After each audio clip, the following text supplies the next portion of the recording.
Hey everybody, this is your Digital Super Saiyan 3 back here with another video, and welcome to the month of June. And for my June pay-per-view review, I chose to do WWF's King of the Ring 1999.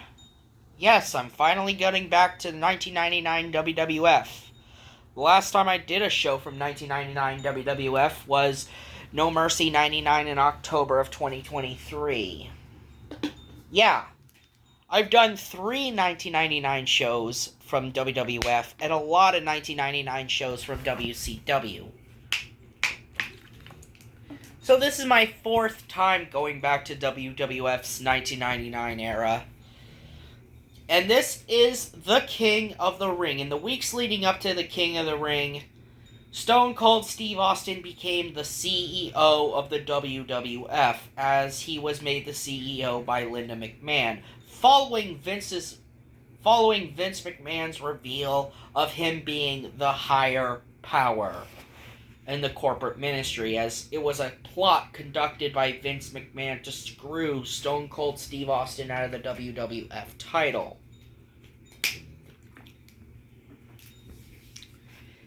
As Vince had masterminded everything, including even the kidnapping of his own daughter, saying it was just business. And of course, in the lead up to the King of the Ring, Vince would end up making his match with where him and Shane to take on Austin in a ladder match, as he ended up turning their match at King of the Ring into a ladder match for the control of the WWF. So now, we have a ladder match with the control of the WWF on the line later on in the night. So yes, the show did take place on June 26, 1999 in Greensboro, North Carolina. That's right, we're in Greensboro, North Carolina. We're in frickin' Flair country. At the Greensboro Coliseum. Alright. For commentary, you got Jim Ross and Jerry the King Lawler. Because, of course, you would have Jim Ross and Jerry Lawler as the token commentary team.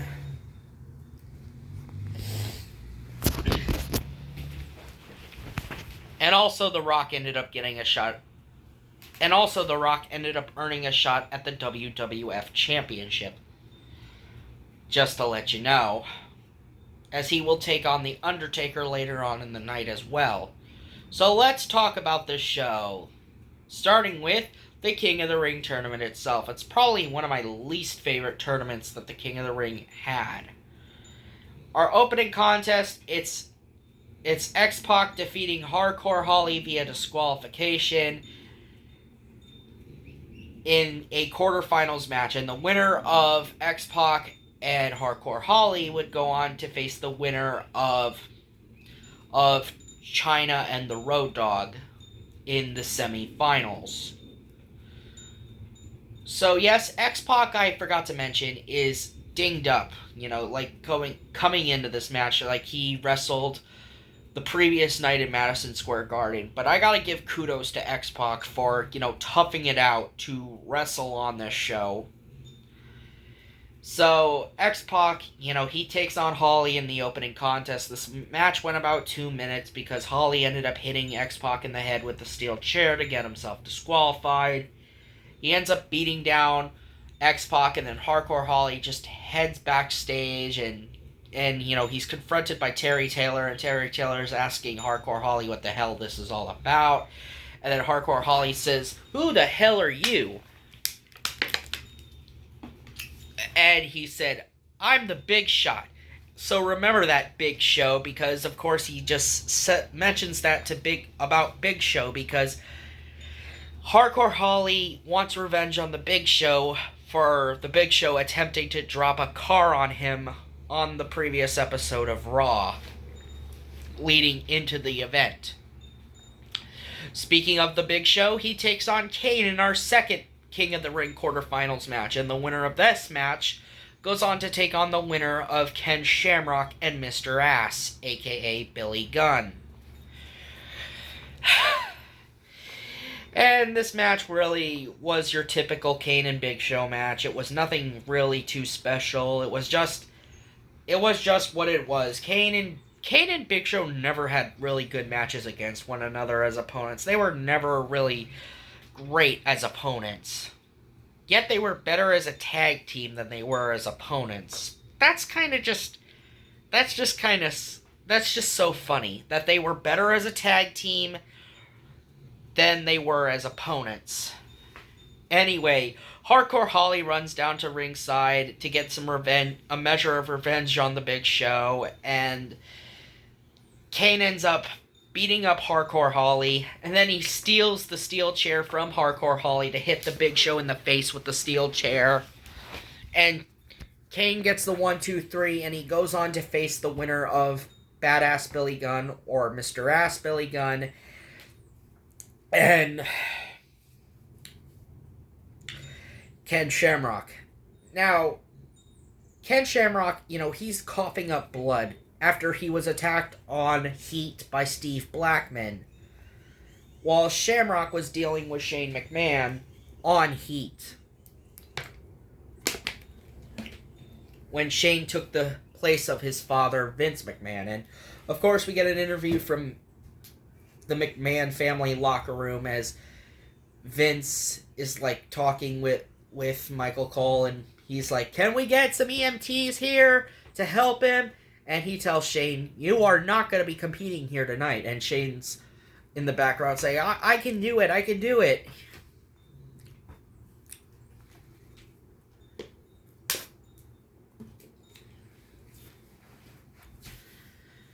And, of course, the EMTs are trying to check up on Ken Shamrock, and Ken Shamrock's like, "Get away from me! Don't touch me!" He's wanting them not to touch him. He's telling these EMTs not to touch him.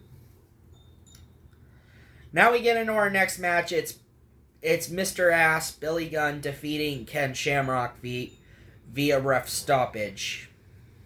The match starts off with Billy Gunn egging on Ken Shamrock to get his ass out here, and then calling him a coward and everything.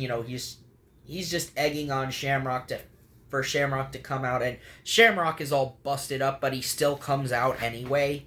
And Teddy Long was the referee in this match. Yes, just to let you know, Teddy Long was the referee, because the previous match had Jimmy Corderas as the referee, and then the first match with X-Pac and Hardcore Holly had Mike Chioda, I believe. Yeah. So, Teddy Long was the referee for this one, and Shamrock was just coughing up blood throughout this match. Despite all the offense he was giving Billy Gunn, he was coughing up so much blood in this match, to the point where Teddy Long, he had to call it off. He had to stop the match. So look out for Ken Shamrock's well-being. And, of course, Billy Gunn would move on to the semi-finals to take on Kane later on in the night. But, yeah, Shamrock, he didn't like the decision, but, Teddy Long made the right call.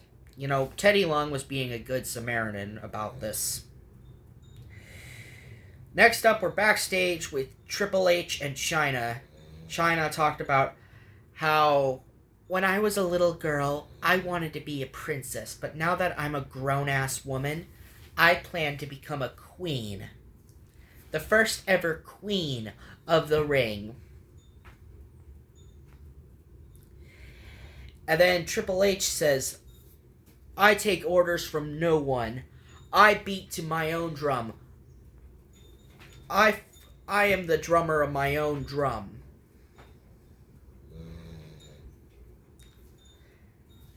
And so we get into our next match, and it's our fourth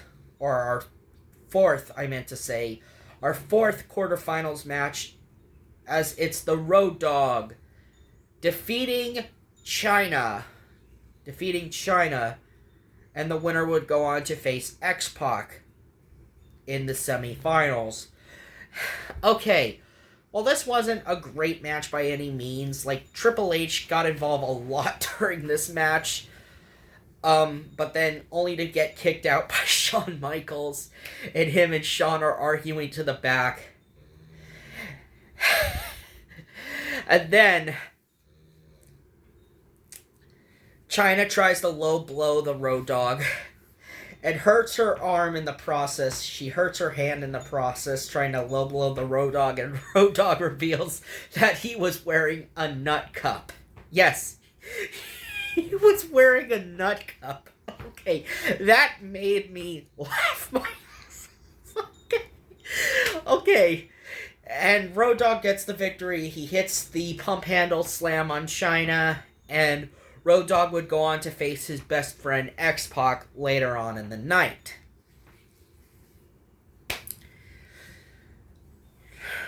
Now we get a promo from The Rock ahead of his WWF Championship match with The Undertaker, and how he said, "You want to set the Brahma Bull on fire? Well, Undertaker, The Rock says he's been on fire since he got up in this biatch. You can't withstand the charge of the Brahma Bull." And then The Rock says his catchphrases and the promo ends. I think it was either with Michael Cole or Kevin Kelly. I think it was with Kevin Kelly that The Rock was doing his interview with. And then we get into an interview with the Hardy Boys ahead of their match against Edge and Christian. Yes, the Hardy Boys do have a match with Edge and Christian. And this would be a number 1 contenders match for the tag team titles. And the winner of ENC would go on to face the tag team champions.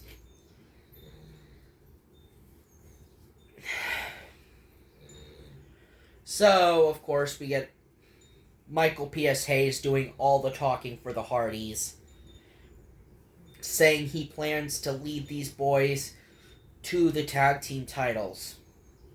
So, of course, the Brood come out first. You have Edge and Christian, and they got Gangrel with them as they walk under the entryway full of ladders and a fenced-in area. Alright, I'm going to be honest about the set for King of the Ring 1999. I gotta say, it was not a really bad-looking set, to be honest.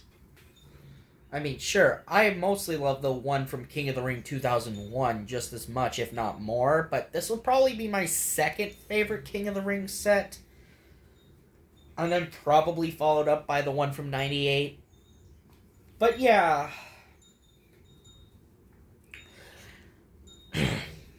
Then the Hardy Boys come out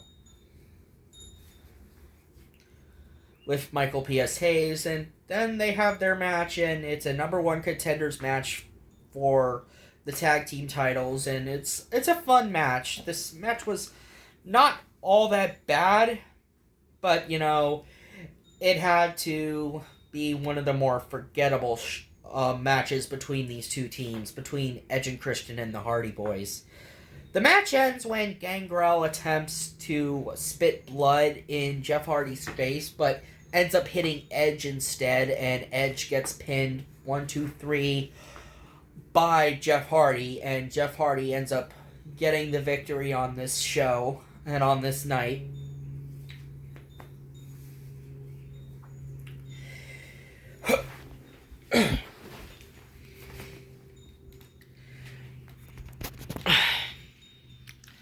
Next up, we get a backstage promo from The Undertaker, as The Undertaker gives his response to The Rock's promo, and about how he's going to rip the balls off of a bull. You know, he asks, what happens when you rip the balls off of a bull?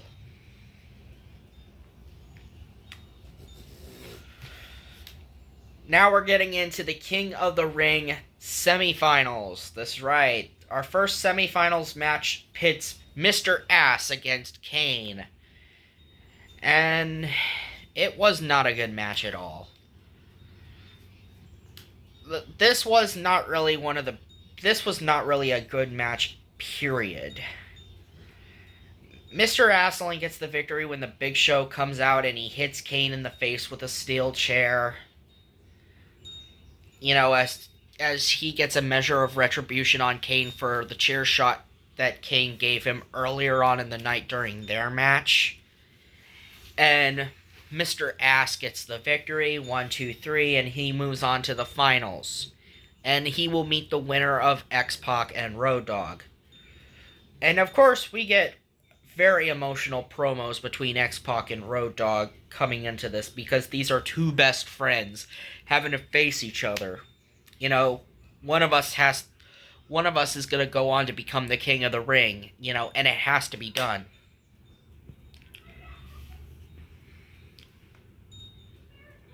Of course, X-Pac, when he's coming out, he does not want his pyro. He doesn't want to use his pyro. You know, he tells the pyrotechnics guy to put the pyro away. The pyro, you know, we're not doing the pyro, you know. I'm not going to be doing the pyro for this match, and him and Road Dogg have their match, and it is what it is. X-Pac gets the victory. Nothing more to be said.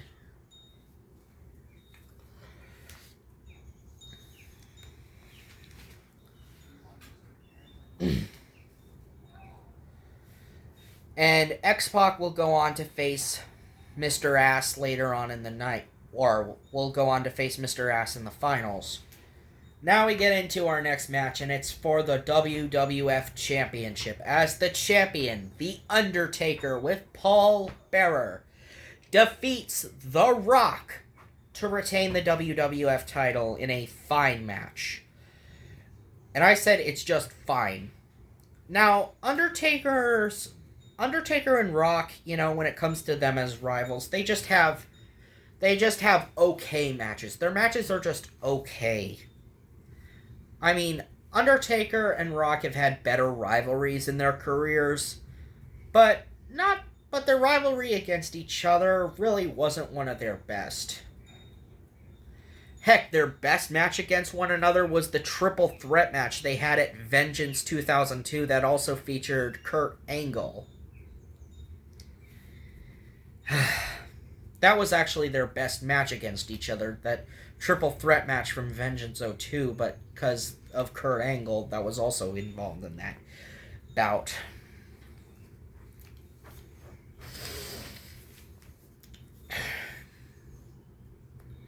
But yeah, like I said, this was your typical Attitude Era style WWF title match. You know, they brawled over the arena. It was just fine. It was just fine. It was not bad. It was not good. It was just fine. It was just an alright match, and it was one of the better parts of this show, considering this show really wasn't that good, and it was the follow-up show that followed that trash heap that was Over the Edge. And trust me, I do not plan to do Over the Edge anytime soon when it comes to Over the Edge 99. I will never do Over the Edge 99.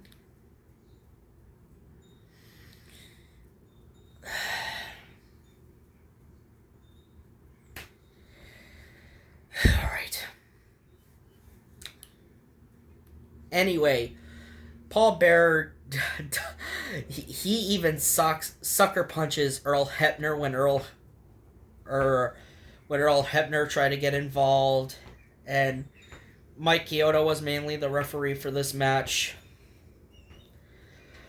I mean, Paul Bearer even tried to hand The Undertaker a chloroform or a rag soaked in ether to try to nail The Rock with a rag soaked in ether, but Rock low-blowed The Undertaker and stole the rag full of ether, and he tries to put Taker out with it. And, you know, Taker almost goes out, and then Triple H gets himself involved. And, you know, he pedigrees The Rock. Undertaker ends up retaining the title, and that's about it. And Shawn Michaels, you know, he's just kicking Triple H out of the building. You know, he's bringing security as he's trying to kick Triple H out of the building, and Vince is like, what the hell are you doing? He's gonna be my tag team partner. You know, he's gonna be my suitable replacement. Because I also forgot to mention before the King of the Ring semifinals match, Vince, but Vince came out and he did a promo and he talked about how he planned to find a suitable replacement for Shane ahead of the ladder match against Steve Austin. And Shawn Michaels, he said, "I hope you're not planning to get out of this, because this match will happen."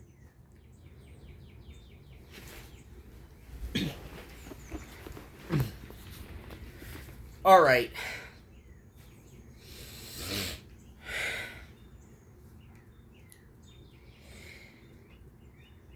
Next up, we get the King of the Ring finals, and this was not a great finals at all, as Mr. Ass, Billy Gunn, defeats X-Pac to become the 1999 King of the Ring. Yes, this was a really underwhelming tournament.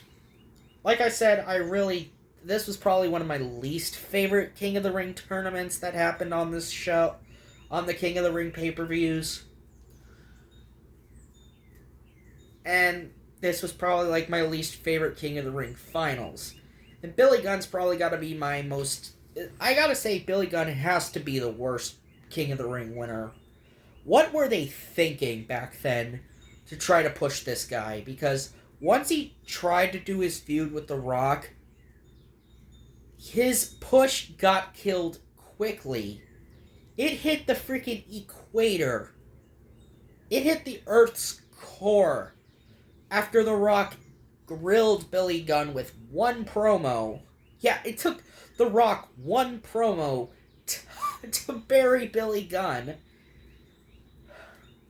And Billy Gunn never recovered from that. He stayed where he was as a lower mid-card guy.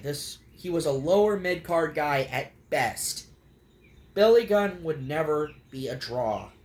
I'm sorry, but Billy Gunn would never have drawn. He wouldn't have been a great draw. The Rock could not carry him. I mean, The Rock, and it wasn't The Rock's fault, but just circumstances, circumstances killed Billy Gunn's push faster than a fat kid gets through cake or something like that. I don't know. That's the best way I could describe it. So now we're going to get into the ladder match as Vince McMahon comes out with his No Chance in Hell as he's getting ready to name his suitable replacement after Triple H was kicked out of the building by Shawn Michaels and security. And Vince is like naming Steve Blackman as a suitable replacement. And then a GTV clip or a GTV video plays as Shane McMahon is with the Mean Street Posse. And Shane's like, "We made a fool out of Shawn Michaels." And right before they realize, "Oh, are we live?" Shane tries to fake an injury, and he gets caught red-handed. And then, right as Shane and the Mean Street Posse step out of their dressing room, Shawn Michaels intercepts Shane and takes Shane out to the ringside area, and he takes Shane into the arena, and he says, "Since the Boy Wonder is eligible to compete, Steve Blackman, you get your G.I. Joe ass to step in." And so, Steve Blackman goes backstage, and then it leads into the ladder match between the McMahons and Stone Cold Steve Austin for the control of the WWF. And Stone Cold comes out. And okay, this was fine for what it was. This was the second best match on this show.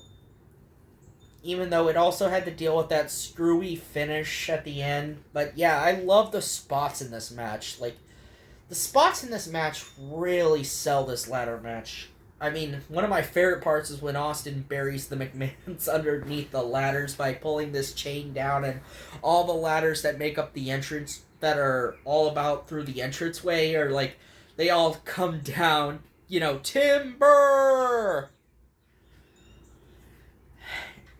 Shane went through the Spanish announce table when Austin put him through with an elbow. He tries to do something with Vince. He tries to do the same with Vince, but Austin went through the table when Shane tipped over the ladder. And Austin went through JR and King's announce table.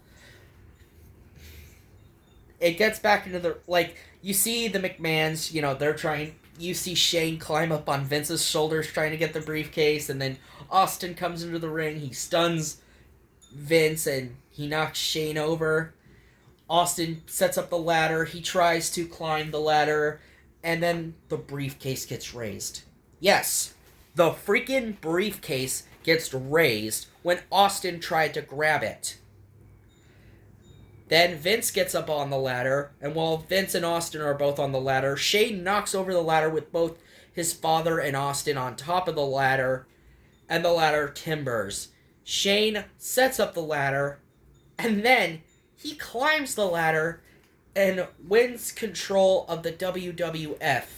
Him and his father win the match, gaining the control of the WWF as the McMahons celebrate their victory over the Rattlesnake.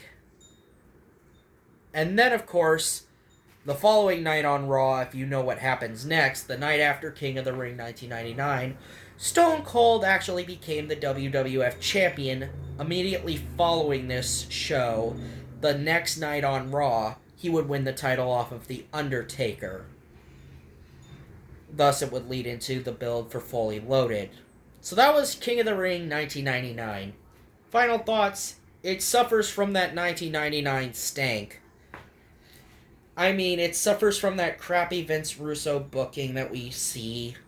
We get that screwy finish at the end during the main event with the ladder match. The ladder match itself wasn't bad, but like I said, the finish, we never get an answer to which one of the corporate ministry raised the briefcase. We never know which one of the McMahon family henchmen raised the briefcase.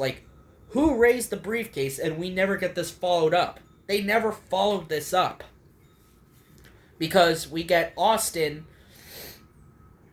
winning the title the following night on Raw, and then, he would face The Undertaker in a First Blood match at Fully Loaded, which was a much better pay-per-view that followed this show.